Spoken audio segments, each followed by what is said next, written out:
are spray bottles with some watercolors in them, or you can get some food coloring. Oil pastels for drawing with. And your hands. So first step is to trace your hand.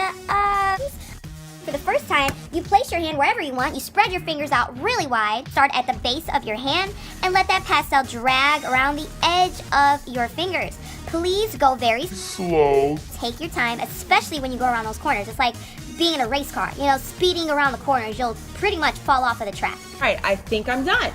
The only reason why I'm done is because I am completely finished all the way around, and when I lift up my hand, that means I'm done. Never lift up your hand in between a trace because your hands won't go exactly back where they're supposed to.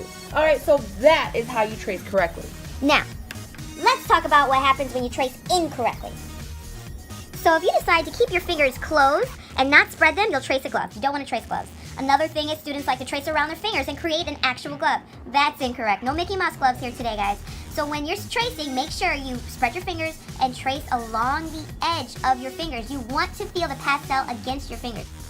And when you trace underneath your fingers, you're making skeleton fingers, guys. These little tiny little skinny skeleton fingers. It is time to trace your hand 2 more times. And we're going to do something called overlapping. When you overlap objects, you create the sense of depth. Let's not get too into the whole art vocabulary, but let's just trace one more time. This time I'm using a white pastel. Change the direction of the paper. I'm going to trace my hand this way. Feels so wrong to put my hands on top of another. Oh God, all this overlapping is driving me nuts. But you'll see what happens in a little bit. All right, so I'm tracing. All right, so now what are you going to do with all this, right? You're going to create line and shape patterns. Kind of like a Zentangle, but with oil pastel. And you don't want to get too close. Please don't have your lines touch. If your lines touch, scribble scrabble. Said it. If you let your lines touch, your hands will look like scribble scrabble, and you don't want that, guys. So make sure you draw your lines separate from each other. All right, let's do a quick lesson on lines here. This little scrap paper.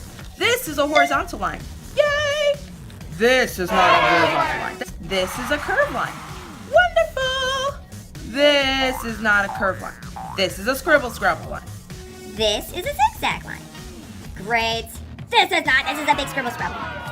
Let's talk about one more. Vertical line. And of course, the wavy.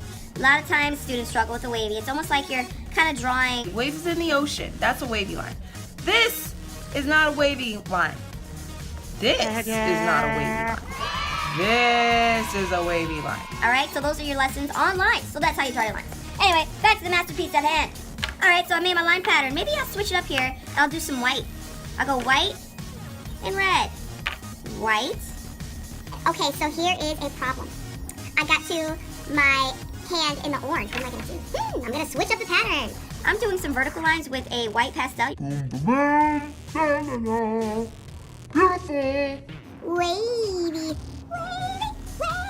And what about some blue dots, bro? That looks so cool if I put some blue dots up in here. Circle patterns.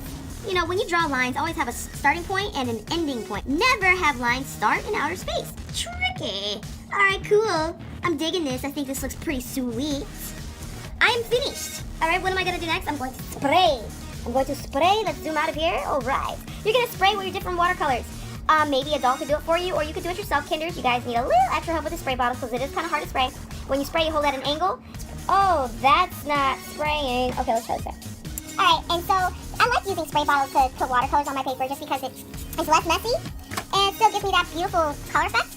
And it looks like spray paint. In fact, Miss One says she likes spray paint. So my project is done. What you can do is let it dry, and if you have a little extra time, and after it dries, it takes maybe 5 minutes to dry. If you have extra time, you can kind of design some more things around here with some oil pastels. But you have finished your project today. Wonderful. I will see you guys. Here, add a little bit of glitter for some wow. If you have extra time, do so as well, and maybe